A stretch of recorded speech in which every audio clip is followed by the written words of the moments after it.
Facilitating and leading teams. Lesson 4, facilitating group events. The basics of group facilitation. For the majority of my work career, facilitating groups has been a huge part of my job. But for the initial 4 years of my work career prior to 1985, I knew very little about the art of group facilitation. I'd not yet heard of groupthink or group dynamics. I'd spent very little time speaking in front of groups in a business setting. That all changed when I joined a team-focused company in 1985. As my career has progressed, I've continued to become more impressed by the power and potential of effective group facilitation.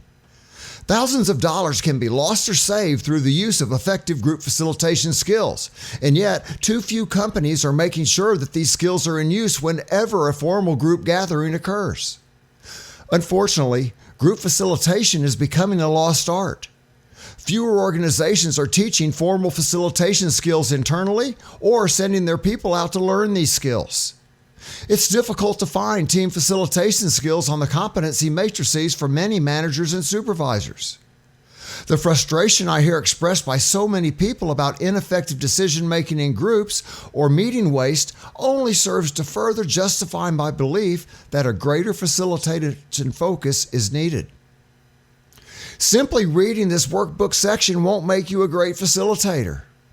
Hours of practice and feedback, along with an intense desire to become a better facilitator, will still be needed. But by gaining an awareness of the concepts we're going to cover here, you'll begin to see patterns of behavior in meetings, both from individuals and from the group as a whole.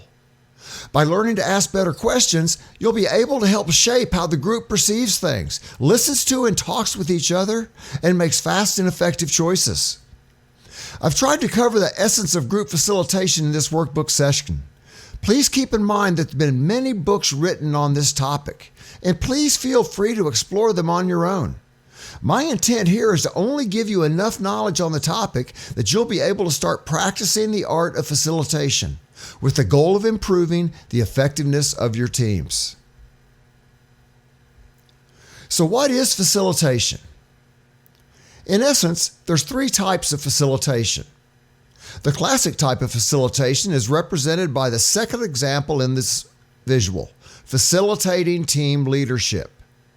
The more common examples of facilitation, either meeting leadership or training presentation, also occur. The facilitation skills that we cover here in this lesson can be used in any of the 3 facilitating venues. So notice what's going on. The person might be facilitating the meeting themselves. They're the facilitator and the leader. They may be sitting there observing the leader facilitating team leadership, or they may be facilitating a training session. In general, it's more difficult to serve in both the team leader and the team facilitator role at the same time. To do both roles simultaneously requires a skilled and experienced team leader, as it's very easy for an inexperienced leader to get caught up in the group process and lose sight of the content that needs to be accomplished or covered. I'm so caught up emotionally that I forget about my agenda. Conversely, some relatively less skilled team leaders are also so content-focused that they become insensitive to the group process. And in turn, they might shut down or tune out a majority, if not all, of the team members. They're so busy listening to themselves talk, covering the agenda, they don't notice how bored everyone's becoming. Most team leaders or trainers who have not been trained in the classic facilitation skills pay little attention to the group process. Unfortunately, ignoring the group process will hurt your credibility as a leader. It'll result in wasted meeting time or training time, and it will reduce the potential for generating creative ideas or enhancing the self-esteem of each team member. 2 measures of facilitator effectiveness that can be tracked either formally or informally are the interactions per hour and the interactions per person rates that take place during the meeting or training session. And back in the day when I wrote this book, that was like a pipe dream to be able to track that. But now there's actually software that tracks those metrics during meetings. So how often do different people talk? How often does a certain person talk in a given amount of time? Ideally, the total interactions per hour and the interactions per person rates are high. The worst example of training or meeting facilitation is a lecture, where both numbers stay at or near 0. Key facilitator characteristics. Let's take a look at 3 key facilitator characteristics: attitude, knowledge, and approach. There are good facilitators practicing their art on a daily basis throughout the world, and you may have been fortunate enough to attend a meeting managed by one. Realistically, like any situation, the quality of a facilitator falls somewhere on a continuum that ranges between very bad and excellent. A facilitator's particular spot on that continuum is determined by the effective facilitator characteristics that he or she possesses. These characteristics can be summed up into 3 categories: knowledge, attitude, and approach. Many facilitators excel in 1 or 2 of these categories, but it's the truly exceptional individual that excels in all 3, and it doesn't come by chance. You have to work at it. Knowledge is the characteristic that is found the most often. Attitude is the hardest to develop, and approach is the most ignored. So if you think about it, most people become trainers because they know a lot about a subject. That's the knowledge characteristic. However, do they have the desire to teach? Do they have the desire to teach well? And most importantly, do they have the desire to engage the class and help the class learn? So knowledge is the easiest characteristic to acquire. If you don't already know from experience about the basic skills you will be using as a facilitator, you can read up on the topic, talk to others in the organization who are more expert than you, and actually practice doing the skill yourself. Most facilitators have studied their topics to the point to where they know and understand them better than most people in the class. Now, does that mean they're an expert? No. Does that mean they've practiced using those concepts in real life a lot? No, but they know it better than the rest of the class. When you decide to be a facilitator, you're committing to more than just learning about the skill you're going to use. You need to learn about and practice the skills of facilitating itself. Such skills include the ability to read a group, the ability to adjust your approach to what you're reading. Not their approach, your approach. And the ability to use a variety of group management tools to help accomplish the goals of the group in a high-impact manner. You're not there for yourself. You're there to help make them more effective. If they are not more effective as a result of you being there, you failed as a facilitator. The approach of a facilitator. The approach of a facilitator looks at 3 different areas: formality, informality, degree of interactiveness, and degree of flexibility. So first of all, your style should match the audience. Don't come in a coat and tie when everybody's wearing work clothes and work boots out there. Relate to the group at their level. See peer and self-learning as your main goals. They're not there to learn from you. You want to create an environment where they can learn from each other, where they can take the concepts you share and put them to real-life application. So interactive means everyone's engaged. Look at lecture like a dirty word. Try to minimize the amount of lecture time per session. Watch your own interactions per minute. What % of the time are you talking versus the rest of the class? We want everyone to contribute. And then finally, flexibility. Minute-by-minute schedules rarely work. Things come up. Things shift. Tangents can teach at times. We don't want to go off on tangents too often, but sometimes there's a value-added one. And the key thing is if an approach doesn't work, try something else. Flexibility is the key to effective facilitation. The knowledge of a facilitator. It's not just knowing all the buzzwords about a topic. First of all, you want to be prepared, you want to be perceptive, and you want to be creative.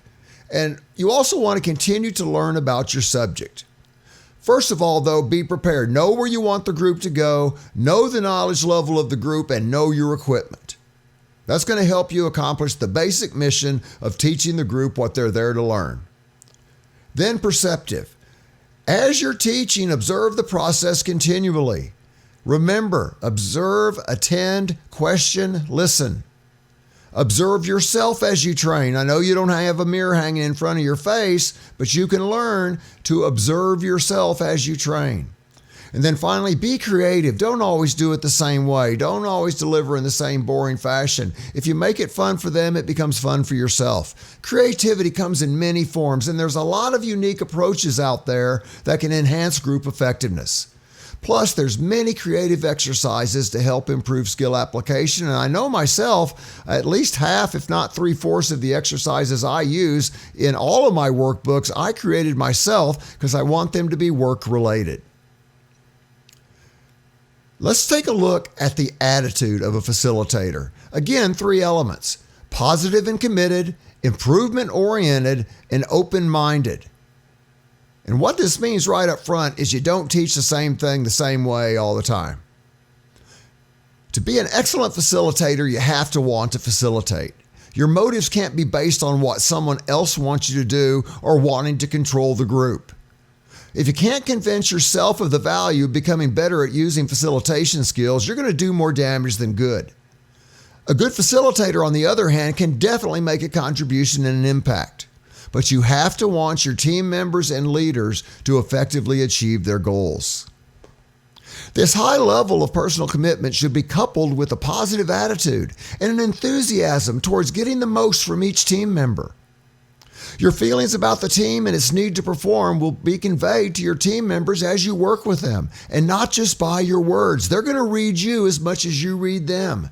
If your customers see you making a positive, interested, and strong effort to work with them, they will respond by trying to improve their performance and their level of contribution. As a facilitator, you should also be improvement-oriented. I don't believe that one ever masters the art of facilitation because your groups are always going to be different. The environment's going to always be different. Each time you facilitate, you should be looking for at least one better way of facilitating the group more effectively. The key is that you have the attitude of improvement activated so that these opportunities appear more readily to you. It's also the value of progressing through the ranks in Toastmasters. It is an achievement to get your basic CTM. That's 10 speeches, 12 speeches. But as you progress into, gold and silver levels of advanced Toastmaster, it helps you become more creative. It helps you deal with different types of groups. It helps you work in different environments. We have an obligation to help the team members improve themselves. That's why they're there. They're giving you their valuable time to get better. In many cases, one or more team members, they've got low self-esteem or a lack of confidence in themselves. They're not going to tell you that. They're not going to wear a sign. But if you fulfill your facilitation obligation in an effective manner, you'll be able to notice that. You can tell who's being shy. You can tell who's kind of backing away, either when you ask them a question or when a question is even asked near them. But you can also help these people gain confidence and feel better about themselves. Show them they're good at something. Show them they've got skills where they can contribute. Through your facilitation efforts, you may also help address a performance problem or a concern that a team member might not have been aware of, or something they might not have known how to deal with.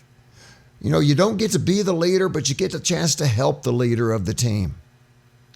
Finally, an open mind is also required of any successful facilitator. You don't have to have all the answers, and of those answers that you have, there may be other perspectives that are just as right, and this is so key to remember. Don't argue for being right. There are many other perspectives that are just as right. Socrates, the only thing I know is I don't know it all. Expect to learn from the team as you work with them.